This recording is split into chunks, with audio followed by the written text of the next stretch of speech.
এই পরিবর্তনটা বাংলায় খুব দরকার ছিল। নতুন সরকারকে স্বাগত জানাই এবং মহাপ্রভু জগন্নাথের আশীর্বাদে এই সরকার বাংলাকে অন্য জায়গায় পৌঁছে দেবে, এটা আমার বিশ্বাস। শুভেন্দু অধিকারী মহাশয়ের সঙ্গেও আমার ব্যক্তিগত চেনা জানা পরিচয়, অনেকবার অনেক অনুষ্ঠানে দেখা হয়েছে।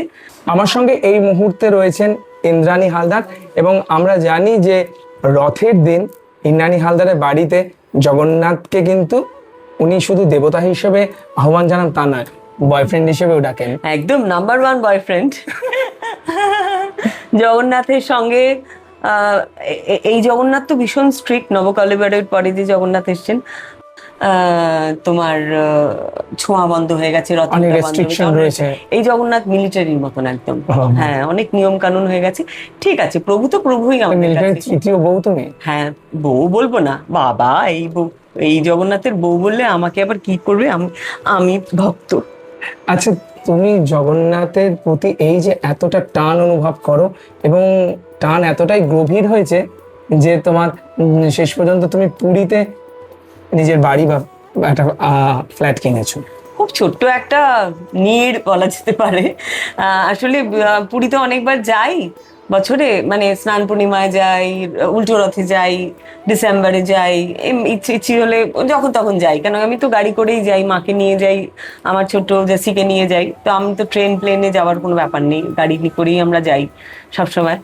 তো এবারে এতবার করে যাই এবং এত হোটেল ভাড়া, আর সব থেকে বড় কথা যখন এই ইভেন্টগুলো হয় তখন এই তোমার বিভিন্ন অনুষ্ঠানের সময় একটা থাকার জায়গা পাওয়া যায় না, একটা টেনশন।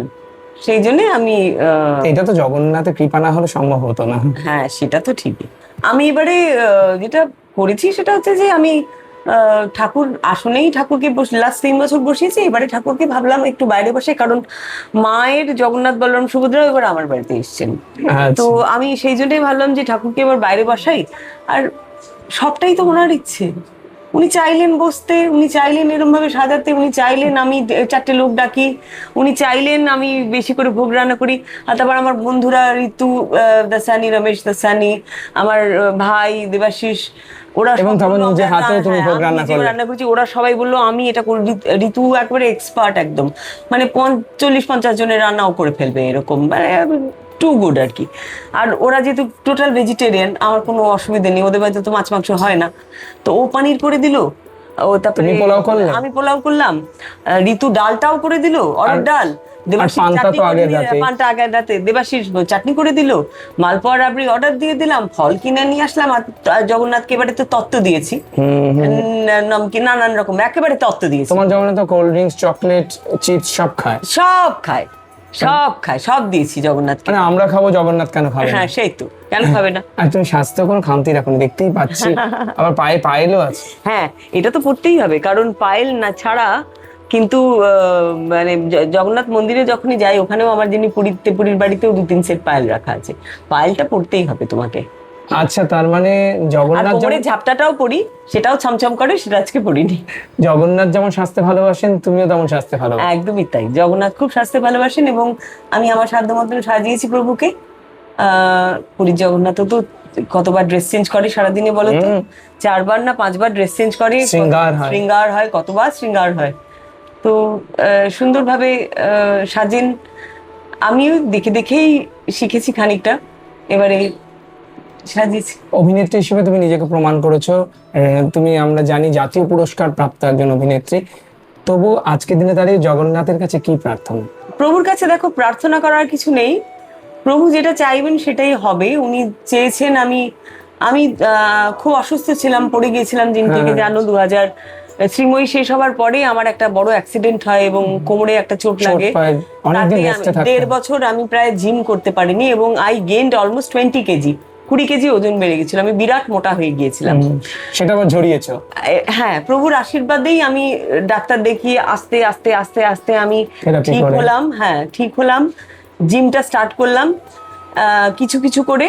অ্যাকচুয়ালি ঠিক মতন জিম আমি শুরু করেছি এই 2026-এর 10th ফেব্রুয়ারি থেকে। আচ্ছা, 10th ফেব্রুয়ারি থেকে 10th মের মধ্যে আই লস্ট 15 কিলো। এবার যে কথাটা তুমি জিজ্ঞেস করলে আমাকে কি চাই আমি জগন্নাথের কাছে, এক তো আমি চেয়েছিলাম আমার ওজনটা কমুক, আমি আবার আগের শেপে ফিরে আসি, সেটা প্রভু আমাকে করে দিয়েছেন। হ্যাঁ, আমি অনেকদিন কাজ করিনি, ছোট লোক আমার লাস্ট কাজ হ্যাঁ। ওটিটি, আর কুলের আচার আমার লাস্ট ছবি, আর শ্রীময়ী আমার লাস্ট সিরিয়াল। এর মধ্যে আমার বহু অফার এসছে, কিন্তু আমি ওই মোটা হয়ে যাওয়ার কারণে করতে পারিনি, তারপরে মা অসুস্থ, বিভিন্ন কারণে আমি করতে পারিনি। কিন্তু এখন আমি আবার কাজের জগতে ফিরতে চাই। আমি মিডিয়াকেই আজকে বলছি যে ভালো অফার পেলে কিন্তু আমি সত্যি করতে চাই, তবে ডেইলি সব আমি আর করবো না, মেগা সিরিয়াল না ডেইলি সব আমি করবো না। আমি কোনো ওটিটি আমি করতে চাই ভীষণ ভাবে, ভালো কেউ ওটিটিতে যদি আমাকে কাস্ট করেন প্লিজ করবেন। আমি করতে চাই, 1-2 ছবি করতে চাই।